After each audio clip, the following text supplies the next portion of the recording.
আসলে এই ধরনের পরিবেশ পরিস্থিতির মধ্যে কথা বলবো এটা কখনো আশা করিনি আমরা।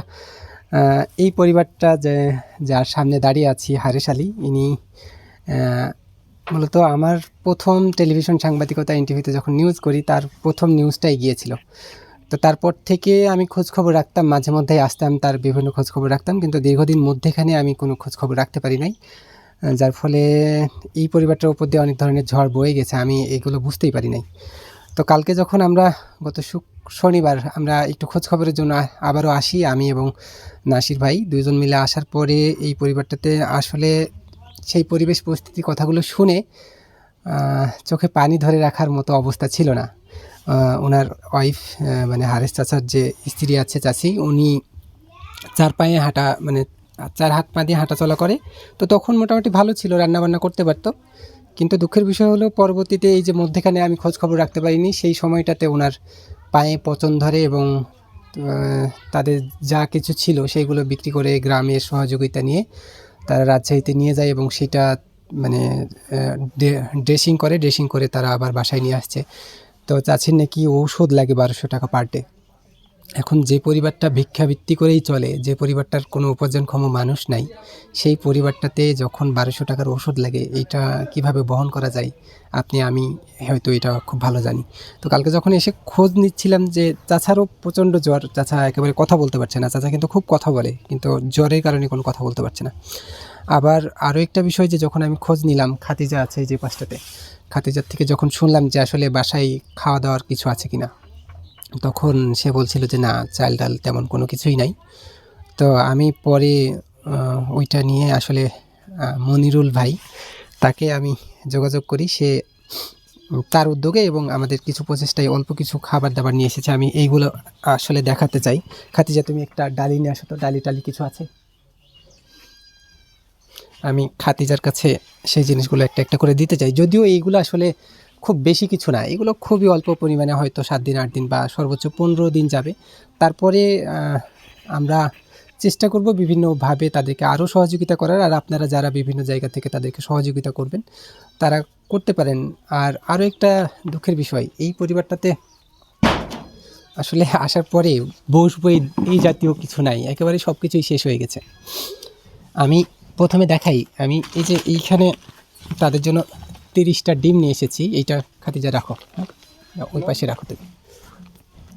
এইটা ডিম নিয়ে এসেছি 30টা, যাতে তারা খেতে পারে, 4 জন পরিবারের সদস্য, 4 জন, ওই যে ছোট বাচ্চা। আর লবণ নিয়েছি 1 কেজি, এইটা লবণ যদিও জানি না যে লবণ আছে কিনা।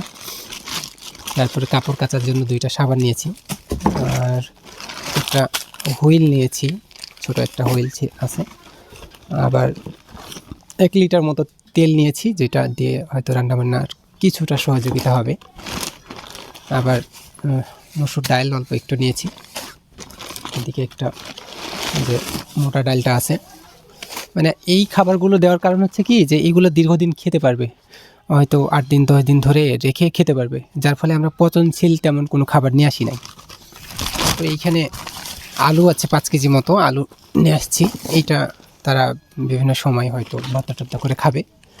আর এই যে এইখানে চাউল দেখতে পাচ্ছেন, এইটা 25 কেজির একটা বস্তা, 4 জনের পরিবারে হয়তো এইটা দিয়ে মোটামুটি 10-15 দিন চলে যাবে। তো এতটুকুই। খাতিজা, তুমি তাহলে ওইটা নিয়ে যাও, হ্যাঁ, এটা আর ওইটা নিয়ে চলে যাও, ভেতরে নিয়ে যা রাখো। তো এতটুকু হয়তো আমরা করলাম আজকে। আর আমরা অল্প একটু, চাচার যেহেতু জ্বর, এখন জ্বরের মধ্যে চাচার যেহেতু বয়স অনেক বেশি, আসলে কি ওষুধ দিব ওই জাতীয় কোনো কিছুই মাথায় আসছিল না। পরে এমনিতে পাইরিনল কিছু নিয়ে আসলাম, ছোটোখাটো হয়তো ব্যথা ট্যাথা বা জ্বর টরে তারা খাবে, এটা 2 পাতা মতো আছে। আমি চাচার কাছ থেকে একটু কথা বলি, চাচার কাছে। চাচা, ভালো আছেন না? এখন কি অবস্থা? কালকে যখন আসছিলাম তার থেকে জ্বর কমেছে না? জ্বর কমছে?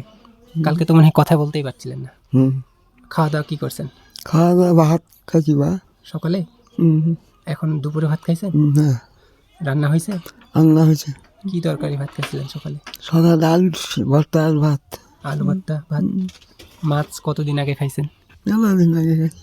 মাছ অনেক দিন আগেই খাইছেন, এখন খাওয়া হয়নি? না মাংস গোস্ত টোস্ত এই জাতীয় কিছু? না, কতদিন হবে? এই মাছ ডালেক। দেড় মাস। আমরা অনেকে হয়তো গোস্ত খাই না, ভালো লাগে না, এটা সেটা। এই পরিবারটা 1.5 মাস থেকে গোস্ত বা মাছ খায়নি। আমরা যদিও আজকে নিয়ে আসতে পারি নাই, তো হয়তো দেখি কাল পরশুর মধ্যে আবারও চেষ্টা করব তাদের জন্য মাছ বা গোস্ত কিছু একটার ব্যবস্থা করা। তো চাচা, আর এখন তাহলে বাড়ি মানে চাচির কি অবস্থা একটু? চাষি তো কঠিন, আর কোনো ভরসা নেই বা। পায়ের অবস্থা পায়ের অবস্থা খুব খারাপ। রান্না বান্না কে করছে? ওই যে ছাগল কোনাই করছে। খাতিজা। হুম। খাতিজা, আসো তো। এই মেয়ের মতো একেবারে ছোট্ট, 10-12 বছরের বাচ্চা। এই খাতিজা, এই খাতিজা যে এই পরিবারটাকে আগলে রাখছে, আমি প্রতিনিয়ত তার খোঁজ খবর নিই। সে কালকে শুনছিলাম যে সে সকাল 4টার সময় উঠে, আমরা 9টা 10টা পর্যন্ত বিছানে ঘুমাই, আর সে সকাল 4টার সময় ওঠার পরে রান্নাবান্না করে। একটু বলো তো, কয়টার সময় ওঠো? 4টাতেই। দিয়ে তারপর কি করো? তো ভাতের পানিটা দিয়ে যখন গরম হয়ে যায়, ভাতটাকে রাঁধতে টানতে স্কুলের টাইম হয়, অনকা গা ভাত ধুয়ে তারপরে স্কুলে চলে যাই। আচ্ছা, এই খাতিজা সকাল 4টার সময় ওঠার পরে ভাত রান্না করে, তরকারি রান্না করে বাড়ির জন্য রেখে দিয়ে তারপরে পড়াশোনা করতে যায়। আমাদের সন্তানেরা তাদেরকে ভাত নিয়ে দৌড়াতে রুটি নিয়ে দৌড়াতে ব্যস্ত হয়ে পড়ি এবং তাকে স্কুলে নিয়ে যাই। আর সে রান্নাবান্না করার পরে স্কুলে যায়। কোনো দিন হয়তো যেতে পারে, কোনো দিন হয়তো যেতে পারে না। আবার মাঝে মধ্যে এই দাদুকে নিয়েই বাজারের বিভিন্ন দোকানে ছুটে বেড়াই, গিয়ে অল্প কিছু টাকা পয়সা যে কয়েক টাকা পাই সেই কয়েক টাকা নিয়ে এসে এই সংসারটা চলে। যদিও চাচা মনে হয় 15-20 দিন থেকে মনে হয় বাইরে যেতে পারিনি না? না, ওই একবার দেখা হয়েছে। হ্যাঁ, সেই দিন দেখা হয়েছে। আর যেতে পারি বা।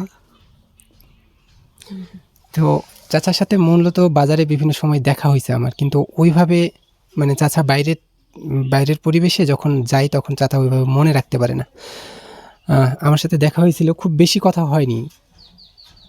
তো এই অবস্থায় আসলে এই যে ছোট্ট একটা দোকান ছিল, এইটাও শেষ হয়ে গেছে, এইটাও নাই। এখানে মূলত টুকটাক বাজার টাজার ছিল। এখানে যদি একটু ভিতরটা দেখাই আপনাদেরকে, এই দোকানে এখন কিন্তু কিছু নাই, একটা জাস্ট ঠেলা গাড়ি, এতটুকুই শেষ, আর কিছু নাই। সব মালপত্র শেষ হয়ে গেছে। তো আমি আর বেশি কিছু বলতে চাই না। আসলে সারাদিন এই পরিবারটাকে নিয়ে কথা বললেও শেষ হবে না। একটা প্রতিবন্ধী ছেলে, তার চাচার ছেলে একটাই, সে কিন্তু চোখ দৃষ্টি প্রতিবন্ধী। চাচা হলো প্যারালাইজড। চাচার স্ত্রী, তিনি আবার কি বলবো, পঙ্গু, 2 পাই অচল। আর এই তো ছোট বাচ্চা খাতিজা। আপনারা যদি কেউ এই পরিবারটিকে কোনো ধরনের সহযোগিতা করতে চান তাহলে সরাসরি করতে পারেন। এইটার ঠিকানাটা হলো সাপার বাজার থেকে আমডাঙ্গা, যে কাউকে বললেই বলে দিবে আমডাঙ্গা। তারপরে চাচার নাম হারেশ আলী। চাচার সাথে সরাসরি যোগাযোগ করতে পারেন।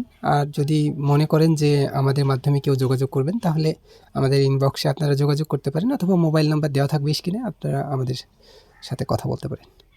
আর এইখানে আসলে এই যে এত কিছু চাল ডাল যেগুলো টুকটাক নিয়ে এসেছি, এইগুলো যার মাধ্যমে নিয়ে এসেছি, আমি তার সাথে একটু কথা বলতে চাই। একটু ক্যামেরাটা, আমি মূলত এই যে মনিরুল ভাই, তাকেই আহ্বান জানিয়েছিলাম যে মনিরুল ভাই, আসলে এই পরিবারটার জন্য কিছু করা যায় কিনা। তো সে বলছিল যে ঠিক আছে। আমি কালকেই বলেছিলাম যে কালকেই আসা যায় কিনা। সে আসলে কাজে ব্যস্ত ছিল, যার ফলে আজকে এসেছে। আমি তার কাছ থেকেই একটু কিছু শুনতে চাই।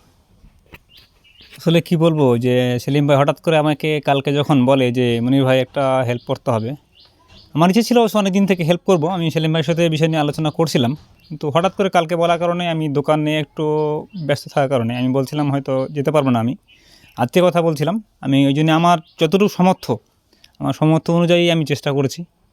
আপনার মধ্যে যদি আপনারাও চেষ্টা করেন, দেখেন এই গরিব ফ্যামিলিটাকে যদি আপনারা কিছুটা হেল্প করতে পারেন, এই জন্য আমি আপনাদেরকেও রিকোয়েস্ট করব যে আপনারাও এই গরিব ফ্যামিলির দিকে আসবেন এবং একটু দেখবেন। অসহায় আপনারা এমন কিছু না যে আমরা দোকানে বসলে 500 টাকা 100 টাকা খেয়ে নিই, শেষ করে দিই। আপনি 5 দিন না খেলে সে 500 টাকা দিলে কিন্তু এই ফ্যামিলিটা 2টা দিন যাবে। সেদিকে একটু নজর রেখে যদি আপনারা দেখেন ফ্যামিলিটাকে, তাহলে খুব ফ্যামিলির জন্য উপকার হয়। ধন্যবাদ মনিরুল ভাইকে। আসলে এই ধরনের ছোট ছোট সাহায্য সহযোগিতায় অনেক কিছু, আসলে এই যে আমরা হয়তো 1,000-2,500 টাকার বাজার বা সর্বোচ্চ হয়তো যতটুকু হলো, এইটা তাদের জন্য কিন্তু অনেক কিছু, কিন্তু আমাদের জন্য হয়তো কিছুই না। একদিনের একটা ওই চা পান সিগারেট খেতেই হয়তো এই বিলটা চলে যায়।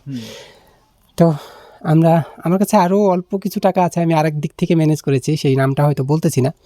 তো আজকে আর চাচাকে আমি দিয়ে গেলাম না, কালকে চাচা যেহেতু বললো যে আসলে মাছ মাংস কিছুই খায় নাই, তা আমি দেখি সেইটা ম্যানেজ করা যায় কিনা। তো ভালো থাকবেন আপনারা, যেখান থেকে দেখছেন একটু শেয়ার করেন, আর যদি পারেন সহযোগিতার হাতটা বাড়িয়ে দিন।